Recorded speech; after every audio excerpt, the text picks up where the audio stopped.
Well, do you think we're in a state of transition? Are we moving from one culture to another? Oh, I think we're definitely in a state of transition. This is the chaos at the end of history.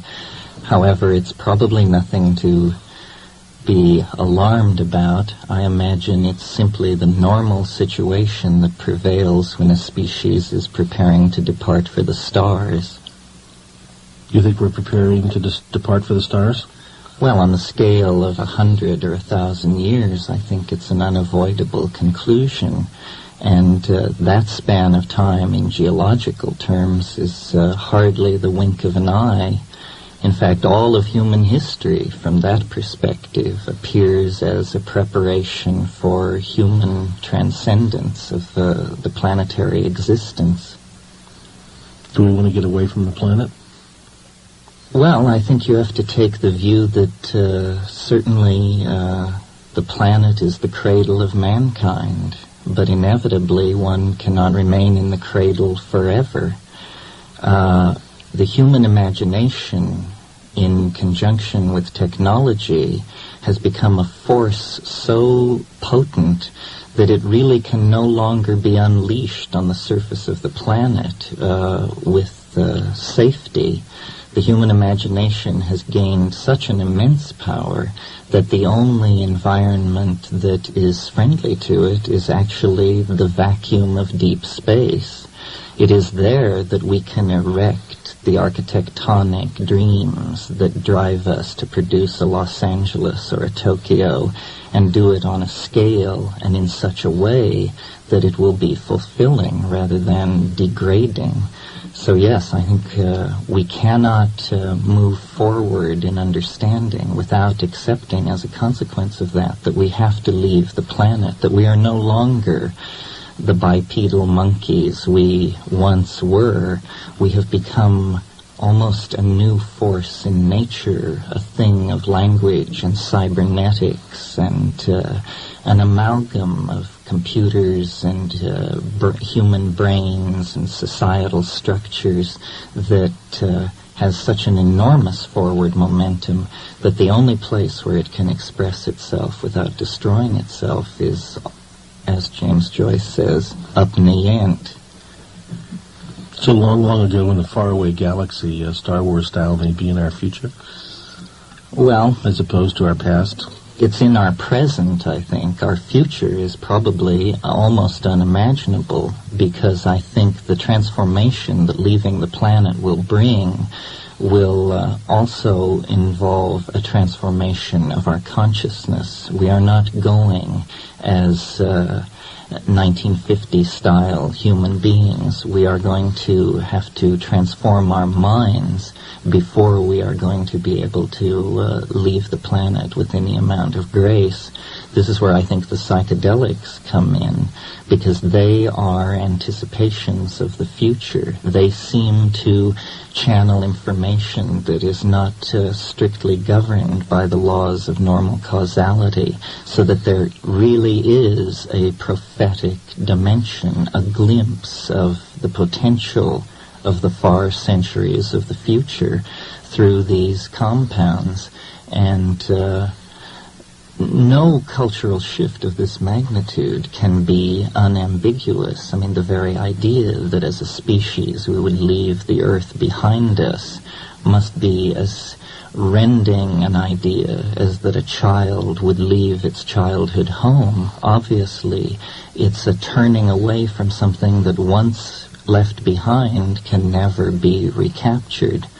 However, this is the nature of going forward into being, a series of self-transforming ascents of level, and we now simply happen to be at that moment of ascent to a new level that is linked to leaving the planetary surface physically and to reconnecting with the contents of the unconscious collectivity of our minds.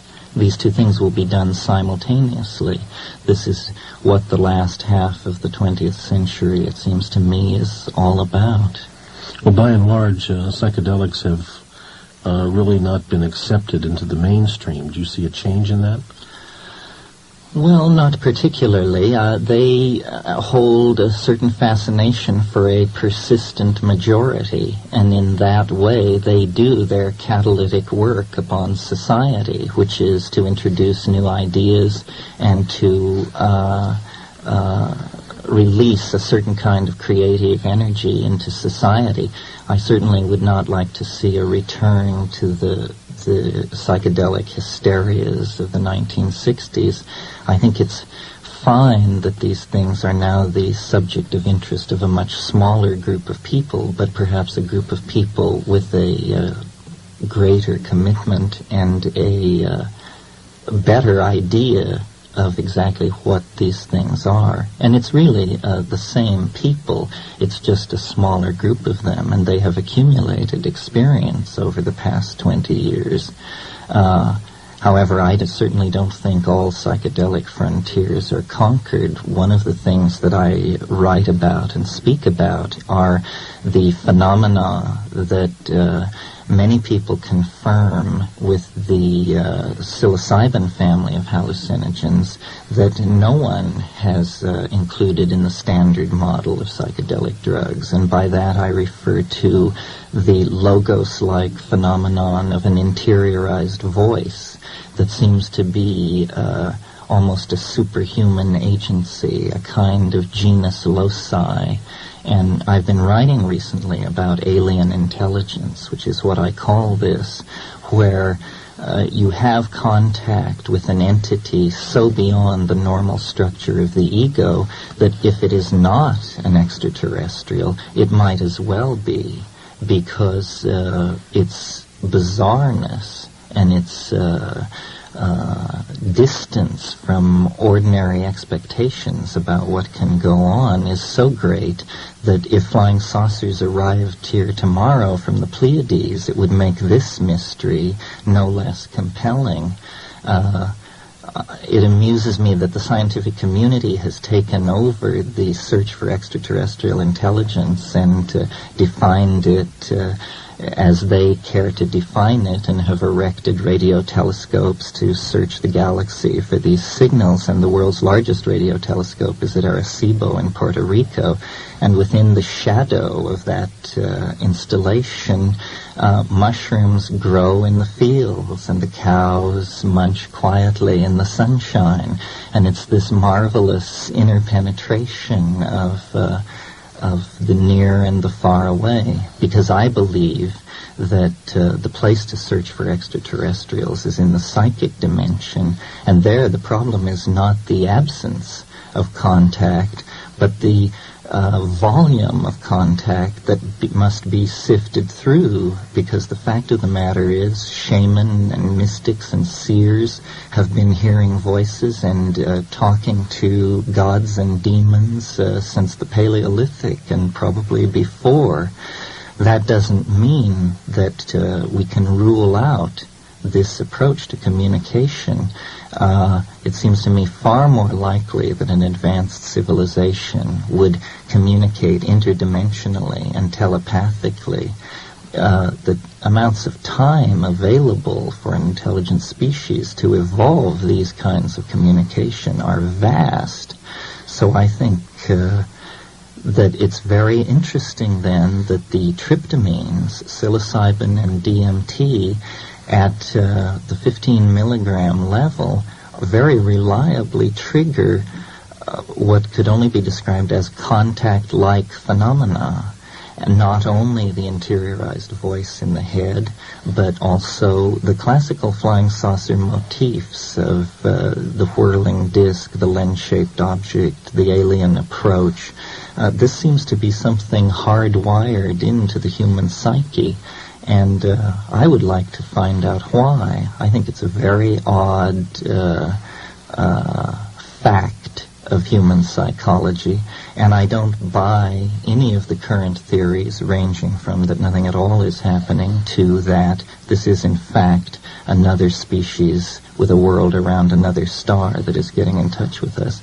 I think it's something so bizarre that it actually masquerades as an extraterrestrial so as not to alarm us by the true implications of what it is. Well, your statement implies that it's something external to ourselves, and I wonder about that. Well, this dualism of the interior and the exterior may have to be overcome. It is obviously transcends the individual, but I suspect it is something like an overmind of the species, that actually the highest form of human organization is not realized in the democratic individual.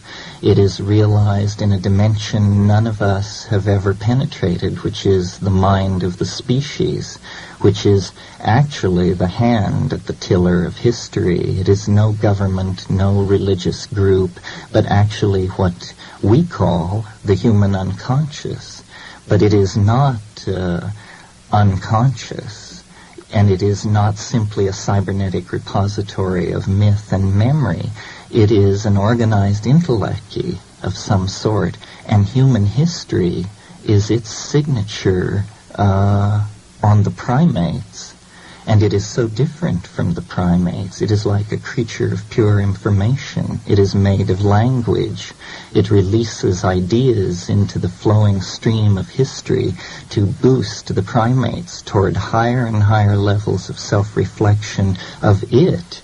And we have now reached the point where the masks are beginning to fall away, and we are discovering that there is an angel within the monkey struggling to get free, and this is what the historical crisis is all about. And I'm, for no reasons in particular, very optimistic. I mean, I see it as a necessary chaos that will lead to a new and more attractive order.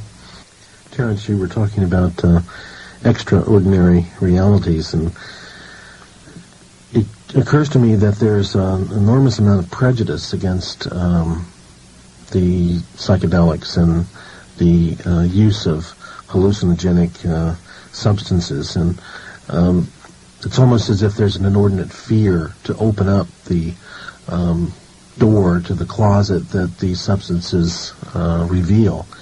What about that prejudice? What do you think how's that going to be resolved? What is the resolution of that? Well, I think it's more complicated than a prejudice. It's a prejudice born of respect, because most people sense that these compounds probably actually do what their adherents claim they do. It's possible to see the whole human growth movement of the 1970s as a wish to continue the inward quest without having to put yourself on the line the way you had to when you took 250 gamma of LSD. And I think all these other methods are efficacious, but I think it's the sheer power of the hallucinogens that puts people off. You either love them or you hate them. And that's because they dissolve worldviews. And if you like the experience of having your entire ontological structure disappear out from under you, if you think that's a thrill, you'll probably love psychedelics. On the other hand, for some people, that's the most horrible thing they can possibly imagine. They navigate reality through various forms of faith. And I think that the psychedelics the doors of perception are cleansed, and you see very, very deeply. I spent time in India, and I would always go to the local sadhus of great reputation, and I met many people who possessed what I call wise old man wisdom. But wise old man wisdom is a kind of Tao of how to live. It has nothing to say about these dimensions that the psychedelics reveal.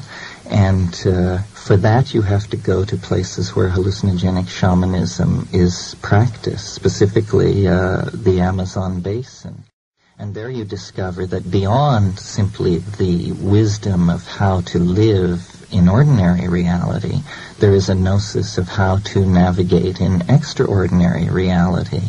And this reality is so extraordinary that we cannot approach what these people are doing with any degree of smugness, because the frank fact of the matter is we have no viable theory of what mind is either.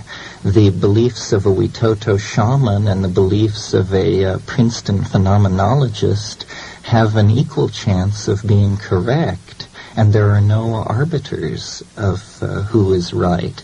So it's the power of these things, the fact that here is something we have not assimilated. We have been to the moon, we have charted the depths of the ocean, the heart of the atom, but we have a fear of looking inward to ourselves because we sense that here is where all the contradictions flow together. And the same prejudice against psychoanalysis that characterized the 20s and 30s when it was thought to be superfluous or some kind of fad attends the psychedelics now. It's because it touches a very sensitive nerve. It touches the issue of the nature of man. And people are uncomfortable with this, or some people are uncomfortable with this. What is the value of exploring extraordinary realities? Well, I guess it's the same value that attends the exploration of ordinary realities. There's an alchemical saying that one should read the oldest books, climb the highest mountains, and visit the broadest deserts. I think that being imposes some kind of obligation to find out what's going on. And since all primary information about what is going on comes through the senses, any drug or any compound which alters that sensory input has to be looked at very carefully. I've often made the point that chemically speaking, you can have a molecule which is completely inactive as a psychedelic, and you move a single atom on one of its rings, and suddenly it's a powerful psychedelic. Well, now it seems to me this is a perfect proof of the interpenetration of matter and mind. The movement of a single atom from one known position to another known position changes an experience from nothing to overwhelming. This means that mind and matter at the quantum mechanical level are all spun together. This means that in a sense, the term extraordinary reality is not correct if it implies a division of category from ordinary reality. It is simply there is more and more and more of reality, and some of it is inside our heads, and some of it is deployed out through three-dimensional Newtonian space. Most of us, I think, just simply accept the everyday reality as the only one. And you're talking about journeys into the nether regions of which far beyond most people's conception or even wanting to conceive of such a reality. Well, I think there's a shamanic temperament, which is a person who craves knowledge. Knowledge in the Greek sense of gnosis. In other words, knowledge not of the sort where you subscribe to Scientific American and it validates what you believe, but immediately, cosmology is constructed out of immediate experience that are found always to be applicable. You see, I don't believe that the world is made out of quarks or electromagnetic waves or stars or planets or any of these things. I believe the world is made out of language, and that this is the primary fact that has been overlooked. The construction of a flying saucer is not so much a dilemma of hardware as it is a poetic challenge. And people find it very hard to imagine exactly what I'm talking about. What I'm saying is that the leading edge of reality is mind. And mind is the primary substratum of being. We in the West have had it the wrong way around for over a millennia.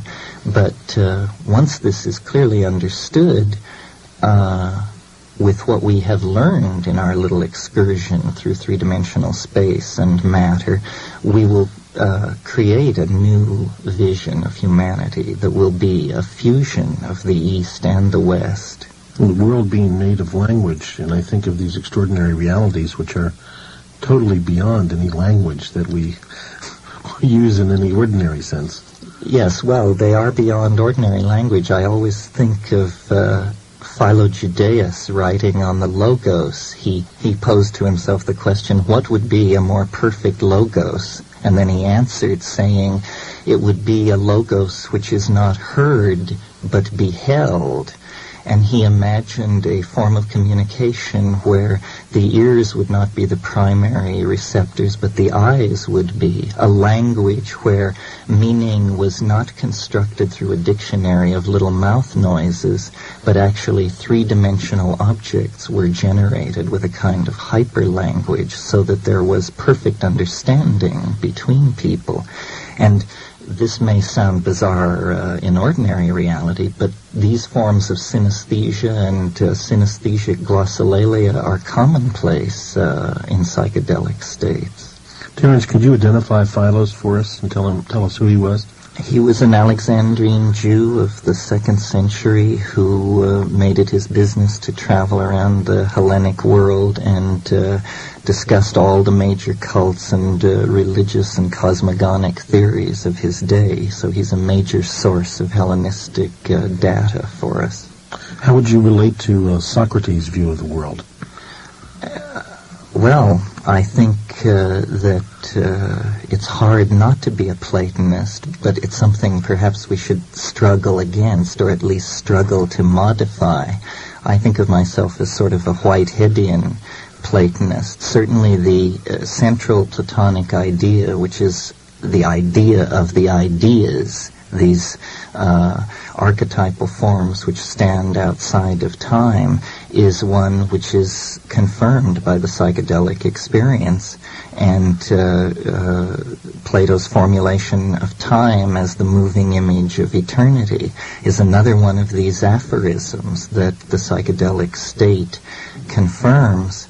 And certainly Neoplatonism, Plotinus and Porphyry and that school are psychedelic philosophers. Their idea of an ascending hierarchy of more and more rarefied states is a sophisticated presentation of the shamanic cosmology, which is the cosmology that one experientially discovers when they involve themselves with psychedelics.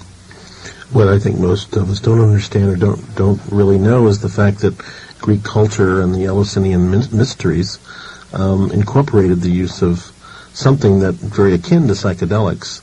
Yes. And essentially, Western civilization is based on the culture that had at its core root an experience and a ritual that used, as I say, something akin to psychedelics. Yes, well, for over 2,000 years, everyone who was anyone in the ancient world made the pilgrimage to Eleusis and had this experience, which Gordon Wasson and Carl Ruck have argued very convincingly was a hallucinogenic intoxication on ergot. But of course, as soon as the church solidified its power, it closed these Platonic academies and moved against pagan, so-called pagan knowledge and heretical knowledge, and not only the Platonists, but all the Gnostic sects, all of these people, all of these viewpoints were repressed. I like to think that the end of that repression came in a very odd way when, in 1953, I guess it was, Gordon Wasson and his wife Valentina in the village of Huatla de Jimenez in the Sierra Mazateca of Oaxaca discovered the psilocybin mushroom cult. It was as if Eros, who had been martyred in the old world, was then found sleeping in the mountains of Mexico and resurrected. And the experience of the mushroom is very much the experience of a genus loci, a god on the Grecian model, not the god who hung the stars in heaven, but a local god, a pre-Christian bacchanalian nature power that is very alien and yet resonates with our expectations of what that experience would be like. Interesting that the mushroom also is a symbol in our culture of death and destruction, being the symbol of the nuclear explosion. Yes, well, mushroom cloud. My brother has made the point asking, what mushroom is it that grows at the end of history? Is it the mushroom of Fermi and Oppenheimer and Teller, or is it the mushroom of Wasson and Hoffman and Humphrey Osmond? Somehow I think the latter is safer. Well, it may not only be safer, it may open the way to escape from the former. It's like a pun in physics, that the force of liberation and the force of destruction could take the same form. It's what alchemists call a coincidentia oppositorum. It is an amazing synchronicity, it seems. Also, I was interested in talking with Andy Weil some time ago about the fact that there are new genus of mushrooms appearing that have psilocybin in them that have never been seen before, never been tracked before, and it's almost as if they're appearing now.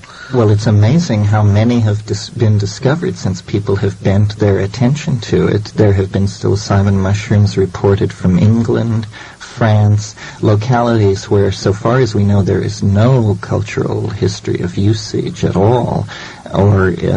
However, it's interesting that cultural usage seems to disappear very early in human history. Hallucinogens are hardly even welcome in agricultural societies.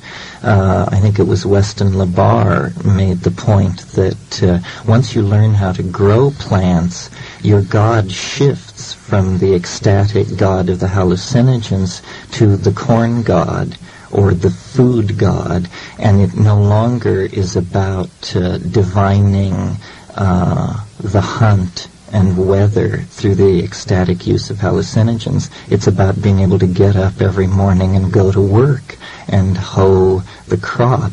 So you mentioned earlier the prejudice against hallucinogens. I think it reaches back to the beginning of agriculture. This competition among plant gods, which exemplified lifestyles that must have seemed very alien to each other. Is psilocybin illegal? Oh yes, it's a Schedule I drug without any public debate. It was placed on the list at the same time that LSD was, and yet the issue was always couched in terms of LSD being made illegal, but actually at that point in time a whole bunch of things were made illegal, and there was never any public debate. All psychedelics were viewed as the same drug, and LSD was used as the model. Actually, these drugs, there's a spectrum of psychedelic effects, and certain drugs trigger some of them and certain ones others. But yes, psilocybin is illegal. Are the mushrooms illegal? The mushrooms also are illegal as they contain psilocybin. I recall Andy Weil saying that he walked along a downtown Seattle residential street picking up psilocybin mushrooms from the front yards of residential homes. Well, and English law took the view that it was preposterous to try and outlaw a naturally occurring plant, and they took the position that only the chemical was illegal, which I think is a very wise position. But I noticed that Canada recently chose the American interpretation over the British one. Interesting. Turns out, going back to the Andy Weil story, that the reason that these mushrooms were in such plenitude in various locales in the Northwest was that their spores were contained in a mail-order company's mushroom-growing product that they sent out mail order, and so... Yes, well, this is an interesting phenomenon. You see, the spores of the mushroom are not illegal because they do not contain psilocybin. They only contain the message in the DNA of the mushroom for the production of psilocybin. So it's a kind of bizarre catch-22. The mushroom spores can move anywhere legally, can be bought and sold, but they are the sine qua non for the production of mushrooms, of course. Terence, the kind of knowledge and kind of information you're putting forward is not generally available. It's not the kind of information or knowledge that one would find in the typical academic anthropology curriculum. And yet it seems to be a knowledge that is ever expanding, but somehow it's outside of the cultural, institutional entities in some way. Number one, why do you think that's the case? Of course, there's a logical answer to that one, but what do you see as the future of this kind of information, this kind of knowledge? Well, I think in a sense it signals the rebirth of the institution of shamanism in the context of modern society. And anthropologists have always made the point about shaman that they were very important social catalysts in their group, but they were always peripheral to it, peripheral to the political power, and actually usually physically peripheral, living at some distance from the village. And I think the electronic shaman, the people who pursue the exploration of these spaces, exist to return to tell the rest of us about it, that we are now coming into a period of racial maturity as a species where we can no longer have forbidden areas of the human mind or cultural machinery. We have taken upon ourselves the acquisition of so much power that we now must understand what we are. We cannot travel much further with the definitions of man that we inherit from the Judeo-Christian tradition. We need to truly explore the problem of consciousness, because as man gains power, he is becoming the defining fact on the planet in the near space area. So the question that looms is man good? And then, if he is, what is it he's good for? And the shaman will point the way, because what they are visionaries, poets, cultural architects, forecasters, all these roles which we understand in more conventional terms, rolled into one and raised to the nth power. They are cultural models for the rest of us. This has always been true. The shaman has access to a superhuman dimension and a superhuman condition, and by being able to do that, he affirms the potential for transcendence in all people. He is an exemplar, if you will. And I see the attention that's being given to these things signaling a sense on the part of the society that we need a return to these models. This is why, for instance, in the Star Wars phenomenon, Luke Skywalker is a direct translation of the word shaman out of the Tungusic, which is where Siberian shamanism comes from. So these heroes that are being instilled in the heart of the culture are shamanic heroes. They control a force which is bigger than everybody and holds the galaxy together. And this is true, as a matter of fact. And as we explore how true it is, the limitations of our previous worldview will be exposed for all to see. I think it was J.B.S. Haldane who said, the world may not only be stranger than we suppose, it may be stranger than we can suppose. I think of the character Yoda. Certainly is a shamanic type character. Very much so. As we talk about shamans and shamanism, again, that brings up cross-cultural currents. And do you see the shaman taking on a new? Certainly, you don't see Indian shamans walking into the metropolitan areas. But do you see the shaman taking on a new form? Well, I believe, along with Gordon Wasson and others, but in distinction to Mircea Eliade, who is a major writer on shamanism, that it is hallucinogenic shamanism that is primary, and that where shamanic techniques are used to the exclusion of hallucinogenic drug ingestion, the shamanism tends to be vitiated. It is more like a ritual enactment of what real shamanism is, so that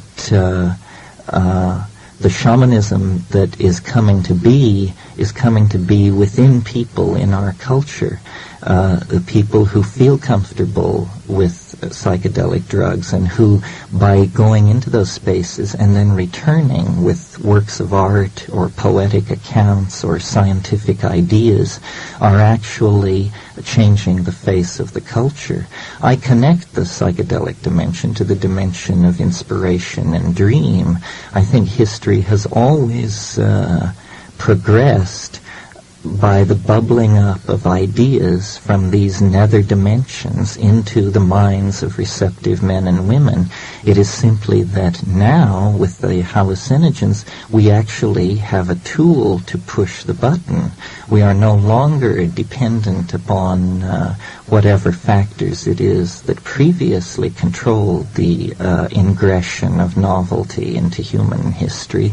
We have taken that function to ourselves, and this will accelerate and intensify the cultural crisis. But I think in the end it will lead that much sooner to its resolution.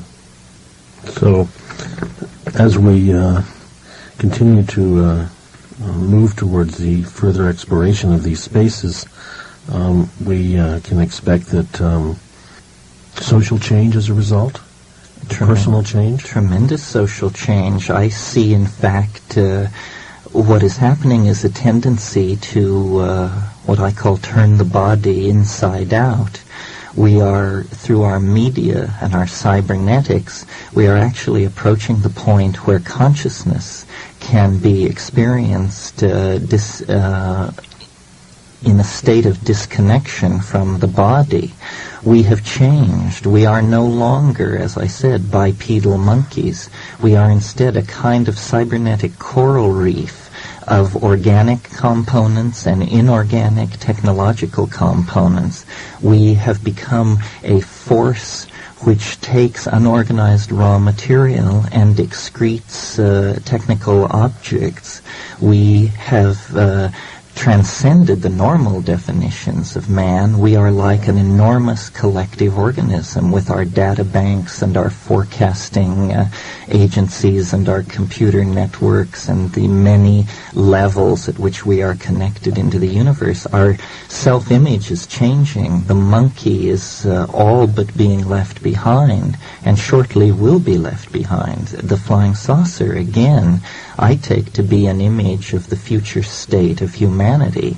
It is a kind of millenarian transformation of man where the soul is exteriorized as the apotheosis of technology. And it is that eschatological event which is casting enormous shadows backward through time over the historical landscape. That is the siren at the end of time, calling all mankind across the last 10 millennia toward it, calling us out of the trees and into history and through this series of multi-leveled cultural transitions to the point where the thing within the monkeys, the creature of pure language and pure imagination, whose aspirations are entirely titanic in terms of self-transformation, that thing is emerging, and it will emerge as man leaves the planet. And it's not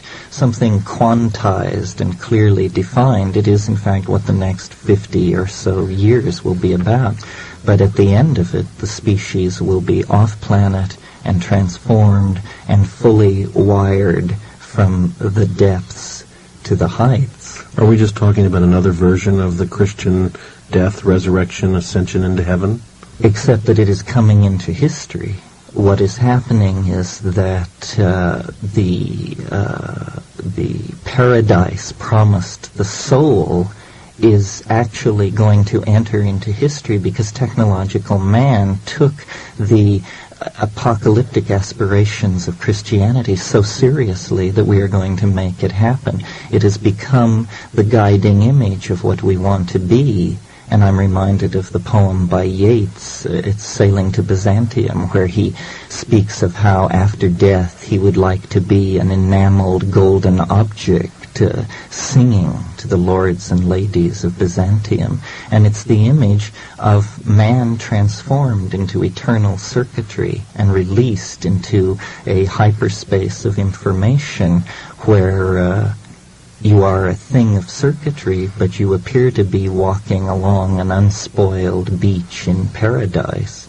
It is that we are going to find the power to realize our deepest cultural aspirations. This is why we must find out what our deepest cultural aspirations are. Again, another way of phrasing the question, is man good? What about the idea that these spaces that we've been talking about, that you've been illuminating, are spaces that can be achieved without the use of psychedelics? Well, again, I scoured India, and my humble personal opinion is that it is highly unlikely. I have always approached people of spiritual accomplishment with the question, what can you show me? Because, as I said earlier, this wise old man wisdom is one thing, but only the hallucinogen-using shaman of the Amazon seem to be able to go beyond that. There may be techniques for doing this, but the efficacy and the dependability of the hallucinogens seems to me to make them the obvious choice. It would only be a series of cultural conventions that would cause one to want to engineer around that. It is the obvious path to transcendence. People must face the fact that at one level we are chemical machines. That doesn't mean we are that at every level, but it does mean that that is a level where we can intervene to change the pictures that are coming in and going out at higher levels. You're not suggesting that people should do this by themselves? Take hallucinogens? Well, I don't know about take it by themselves. Probably not, although I always do. And I seem to prefer it. What I am suggesting is they take it in a situation of minimum sensory input. Lying down in darkness with eyes closed cannot be surpassed. And people want music, they want to walk around in nature, they want all these things. But nature and music are beautiful in their own right. They are the adumbrations of the psychedelic experience that we deal with in ordinary reality. In confrontation with the psychedelic experience, these things are hardly more than impediments. The very interesting things are happening in the utter blackness behind your eyelids, lying still in darkness. And that is where the mystery comes from and goes to. My question had to do with or without a guide. Oh, I don't think people should do it without a guide unless they feel very confident from experience that they don't need a guide. So I like to have these ideas get out. I think it's important that we discuss all this in a way that is only now becoming possible because of how it was in the 1960s. Now we need to shed all that and look back and look forward and try to make a mature judgment for our culture based on the facts of the matter.